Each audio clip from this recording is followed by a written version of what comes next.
She did, but she didn't, she doesn't like it, so it's okay. She's working on it. But what I know of Carrie, I met her at an event at your house, Beth and Jerome's. And I met her over a year ago, and she's definitely added to my life in a wonderful way. She's truly light, and I like to think of her as a mirror for me. Well, I think highly of myself, but that's a compliment to her as well. Anyway, she is always learning, and she's a person who is just constantly always has input, listening to different things to be connected, because we know that that's what the answer is to make our life great, is to keep connected. Okay, so now I will present to you Carrie Rudow. Okay.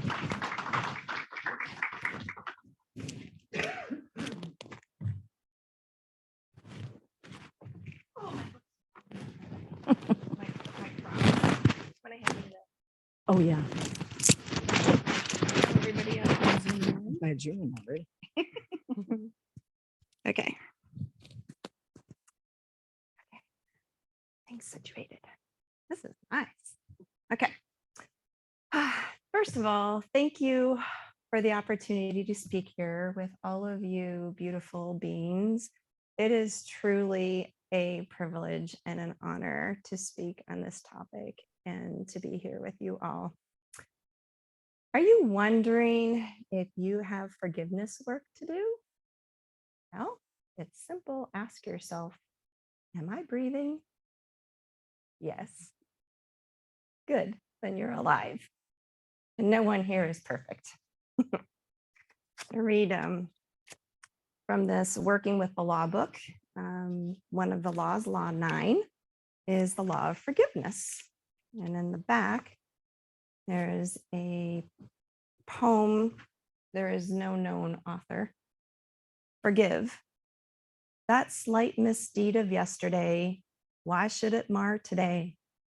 The thing he said, the thing you did, have long since passed away. For yesterday was but a trial, today you will succeed. And from mistakes of yesterday will come some noble deed. Forgive yourself for the thoughtlessness, do not condemn the past, for it is gone with its mistakes, their memory cannot last. Forget the failures and misdeeds, from such experience rise. Why should you let your head be bowed? Lift up your heart and eyes.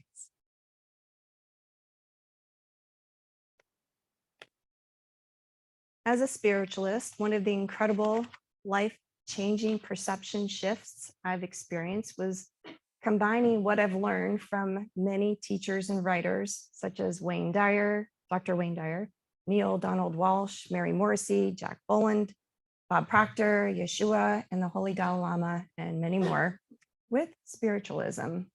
And my goal today is to provide you the opportunity to combine these principles as well and gain a similar understanding, understanding that every one of us is here as spiritual beings having a human experience. Take this for a second. One of my dear friends and teachers, Adele with the Innovate, taught me, doesn't like this. Just hold it lower. Okay. We are spiritual beings having a human experience. Cross section is in our heart. Spiritual beings having a human experience. To grow a few spiritual flowers. And on this earth plane, we are all on our own path, and each on our own path at different spots, and honoring that. One example about this life path is numerology. You can look it up. There's some great can of worms you can go down with that one. It's really awesome, actually. Forgiveness is quite a universal topic. It's actually even being scientifically studied and is showing incredible results. The Heart Math Institute is one place. And another is the practice of Ho'oponopono, which roughly translates to cause things to move back in balance or to make things right. And I found one in particular scientific publication, and I just want to read the introduction, the abstract, the summary. This present article offers a scientific explanation of how the Hawaiian Ho'oponopono method heals violently mentally sick patients from a distance. The name of the method is explained as Ho, or restore, and Ponopono, harmony, which sums up the way to restore the harmony, cleansing the conscious mind until its activity drops down to zero, allows reaching the subconscious mind, which restores the harmony. Since the subconscious is the birthplace of our emotional mind and emotional spirit, the emotion of love is sent to the violet mentally sick from a distance to restore their lost emotional harmony. Scientific research did find that meditation on love made the waves of the brain and the heart more harmonic, and harmonic functioning means health. The article also explains why only using subconscious guidance, for example, by letting the spirit of God in the subconscious guide us, we can achieve success in life. It is also scientifically explained why, besides cleansing of the conscious mind, energy cleansing of the lecture hall was necessary before the lecture on Ho'oponopono method took place. Interesting. If you do choose to look that one up, one suggestion is the first is there's 4 steps and it's pretty simple.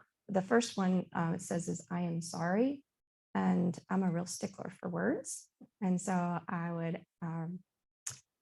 suggest to replace that with I apologize. I'll just leave it with that. Okay, jumping ahead of stuff. Let's get back to the basics. So go ahead and Google metaphysical forgiveness, and in a split second, you get 4,770,000 results. Or type in forgiveness prayer and receive 111 million results. That's just a few. So pages and pages and pages full of examples of, oh, here we go. Asking the lesser or begging for forgiveness of their sins. This itself brought me right to a place of, oh, here's an area I can work on forgiveness. The years of you are not worthy, you are a sinner, you were born a sinner. Oh, the contraction. Yes, notice the feeling, the contraction. Did you notice the energy shift? Where there is contraction, there is an opportunity to practice forgiveness. Time to pull some weeds out of the garden of my mind and our minds. Raymond Hollywell, again in this working with the law. Number 9, the law of forgiveness. Weeds do not remove themselves in time. Instead, they will increase and grow stronger until they choke out the flower. I like flowers a lot. How about you guys? So let's establish what forgiveness is not. It is not weakness. It is not pretending or ignoring or stuffing feelings down to hide. It is not accepting of or approval of or condoning or excusing a wrong. And it is not a one and done.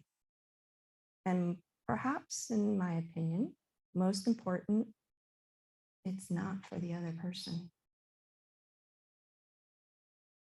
One who holds on to resentment, anger, hate, guilt, shame, you name it, is like someone who picks up a hot coal, expecting the other person to be the one who gets burned. We cannot hold on to these low frequency feelings and move forward. It's like pressing the gas pedal and the brakes at the same time. Oh my God, have you ever been in a car with somebody who does that? Whew. Likewise, one who holds on to their victim poor me thoughts, repeating their story, receiving sympathy. That's positive reinforcement, by the way. It only imprints the negativity even more, cementing it into the library archives of the mind. With the words emotionally charged, sit and spin, sit and spin. Forgiveness is a way to get off of that merry-go-round that's not so merry. Words, oh, yep, we're going back to words. Every word is recorded, everyone, and thoughts are words. Thoughts, words, they are energy, and they reflect our personal frequency. After all, we are electrical beings constantly broadcasting out our individual frequency. And feelings have frequencies, and these feelings can lower or raise our vibe. There's a lot of these on Google. This is just one, the frequency of emotions. And at the bottom is shame. It's actually scientifically studied. And it's 20 megahertz. Guilt, apathy, grief, fear, desire. I'm going up. Anger, pride, courage, neutrality, willingness, acceptance, reason, love, joy, peace, and enlightenment. So the bottom are the contracted energies that I spoke of, and the expanded energies as we start to move up from anger into pride and courage and neutrality.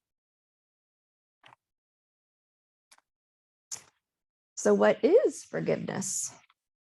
It's a release. I love that song. I was hoping you were going to play it. I release and I let go. Okay. An opportunity for growth. The Talmud says, every blade of grass has an angel bending over it saying,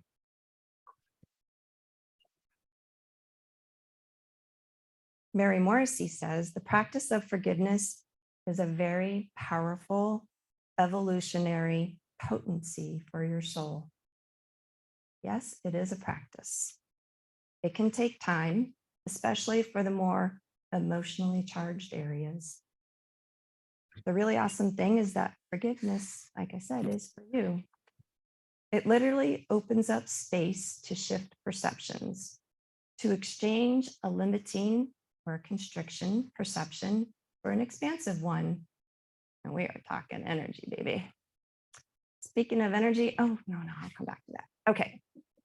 So, to the extent that you feel that constriction has an equal duality to the extent of the liberation when the forgiveness is practiced. And a really big example is Dr. Wayne Dyer. He had a conversation with Master Abraham Hicks, and it was recorded. It was a good 2 hours, and talked about a profound experience at the gravesite of his father. And I was fortunate enough to be able to listen to both parts, and both of which are gone from YouTube. And when I searched my history, it's not even in my history, as if it never was there. Interesting. But I know I listened to it. I know I watched it actually twice. Anyhow, he came to his father's website. He was in his 30s, literally to, let's say, relieve himself on the headstone, but he didn't. What he left with changed his life forever, and it was forgiveness. And he talked about how his entire life completely shifted. His writing changed, expanded, his books just came, everything just, it was an incredible shift. And he said, if you change the way you look at things, the things you look at change. Again, it's perception. With that said, let's do another little deep dive. I'll warn you, the first time that I heard of the concept I'm going to explain was not really in a place to receive it. So I offer to you, if you're not, hold on to it, contemplate it, and allow it, your brain to absorb it, however long it takes. Everything we do is either an act of love or a cry for help. Said another way, the way of a miracle worker is to see all human behavior as one of two things, either love or a call for love, by Marianne Williamson. Something noteworthy. Often a call for love comes in a bit of an unskillful way. I'm sure you can all imagine. So we are all here on earth. We again are spiritual beings having a human experience with apparently both a soul contract and free will. That's a topic, and Jenny. I'd love to learn more about that one. Okay, so perhaps this is a tough one to wrap our brains around, but perhaps we signed up for this to learn, to experience the laws of the universe, giving and receiving. Notice the giving precedes the receiving. Yeah. Unconditional love, to experience the darkness, the contrast that allows us the opportunity to expand and grow. Or how could one know what love is if it only knows love? This concept was introduced to me. There's a poster over there, the blue one on the bottom, Conversations with God. Been listening to the audio. And that's where that concept first came. I noted that story. How can we truly, let's try this again. I noted the story of how we cannot truly know something unless we experience it and its opposite. To know is to grow. Grow some spiritual flowers. Spiritual growth involves giving up the stories of your past so that the universe can write a new one. That's also by Marianne Williamson. Okay, let's throw a good biblical quote in here. Then Jesus said, "Father, forgive them, for they do not know what they are doing." And they cast lots to divide his clothing. Luke 23:34. This was a question that was posed in a unity.com. And it said we had a talk on forgiveness, and I would like to hear a metaphysical interpretation. So this is the response. Jesus is speaking from the cross, and even in this moment of pain and anguish, he is holding firmly and lovingly to the spiritual truth that was the basis of his entire ministry. It is easy when others are painfully oppressing us to assume a dualistic world in which they are, quote unquote, evil, a power opposite to God, seeking to oppose the energy and expression of God in the world. But there can be no opposite to God. Among the attributes of God are thank you, omnipotence and omnipresence. There is only God. The forces of darkness that make life so difficult are simply expressions of our collective ignorance of God's eternal presence and love. It is with the forces crucifying Jesus. They are not evil, they are ignorant. They do not know what they are doing. It is difficult to hold to this spiritual truth even on the best of days. To affirm it so lovingly as such a moment of ultimate challenge is truly an expression of the Christ nature that Jesus expressed and demonstrated and calls us to find in ourselves. Reverend Ed. I also found right on our website in an article written about Reverend Walt, our founder. He was asked, "Why are we here and what is our life purpose?" And he answered, "It is really quite simple. So simple, in fact, we work a lifetime making it seem difficult." He believes everyone's life purpose is to show love for self and other and promote that love through their daily actions. Martin Luther King said, "Darkness cannot drive out darkness. Only light can do that. Hate cannot drive out hate. Only love can do that." So let's practice. Yeah. Yeah, sure. Just pass some of these out. Just pass them around. It looks like I might need some more over on that side. Okay.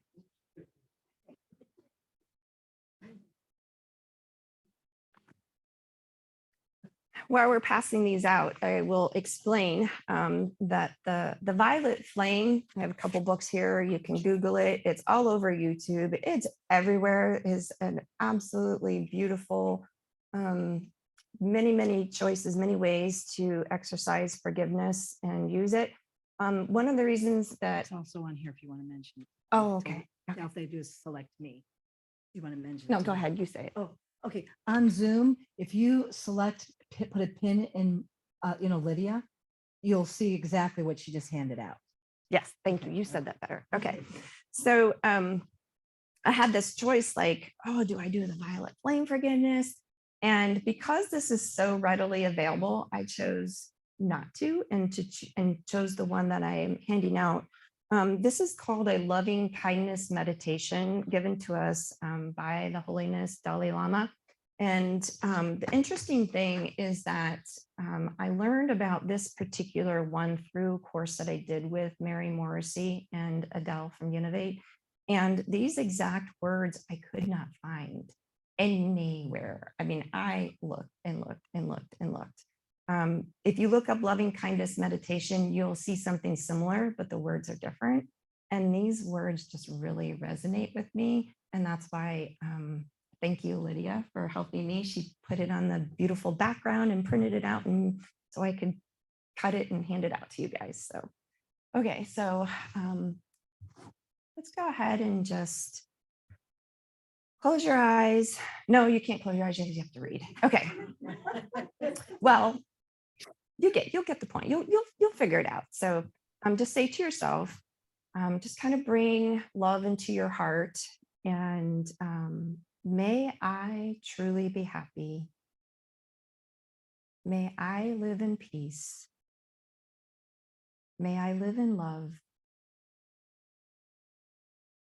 May I know the power of forgiveness. And may I live in recognition that my life has deep meaning and good purpose.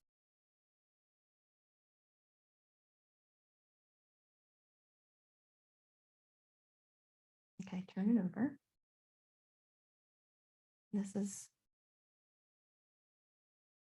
This can be the challenging part, so I recommend that you start with something more simple. And bring love into your heart. And think of something that you want to bring forgiveness to.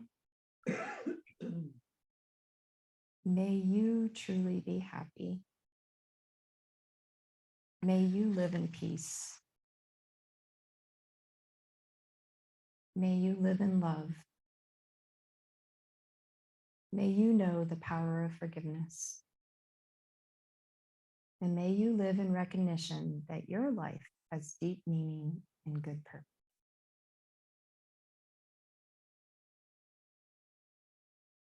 Namaste. The light in me honors and recognizes the light in you. And in that place, we are one. Thank you.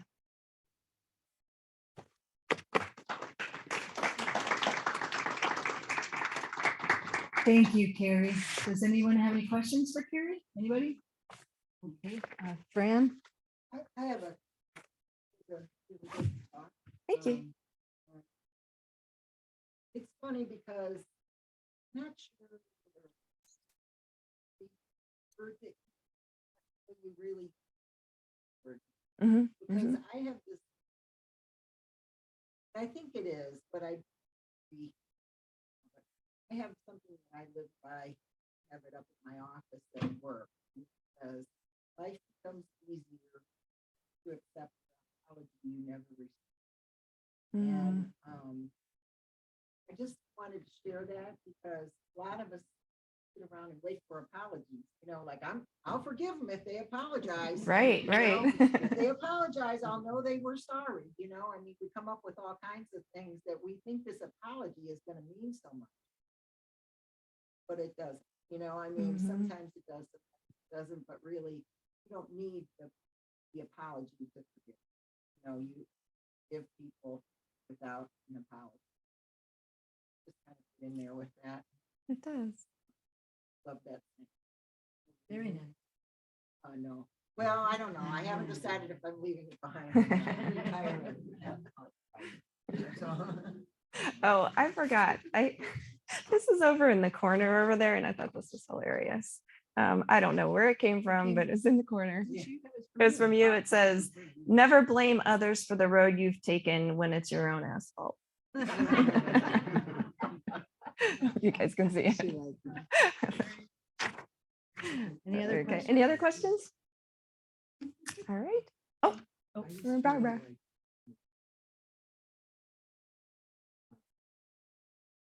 Mhm.